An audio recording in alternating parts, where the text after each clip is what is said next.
তো বন্ধুরা, আজকে তোমার সাথে শেয়ার করছি অনুষ্ঠান বাড়ি একটা নতুন ভিডিও। আশা করি তোমাদের খুব ভালো লাগবে। তো চলো তোমাদেরকে বলে দিই মেনুতে কি কি ছিল।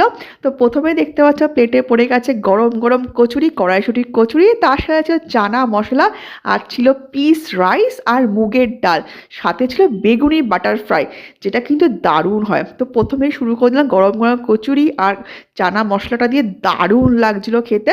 এরপর খাচ্ছি হচ্ছে বেগুনি বাটার ফ্রাই, যেটা কিন্তু বেশ ভালো করেছিল।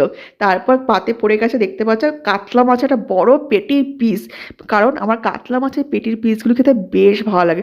তোমাদের কাদের কাদের পছন্দ অবশ্যই কমেন্ট করে জানিও। এরপর হচ্ছে মেন আকর্ষণ, সেটা হচ্ছে পাতুরি। এটা কিন্তু ইলিশ মাছের পাতুরি। সব অনুষ্ঠান বাড়িতে নর্মালি ভেটকি মাছের পাতুরি করে থাকে, বাট এখানে দেখলাম বেশ অনেক দিন পরে করেছিল হচ্ছে ইলিশ মাছের পাতুরি, যেটা খেতে দুর্দান্ত ছিল। আর লাস্টে চাটনি, পাঁপড়, মিষ্টি,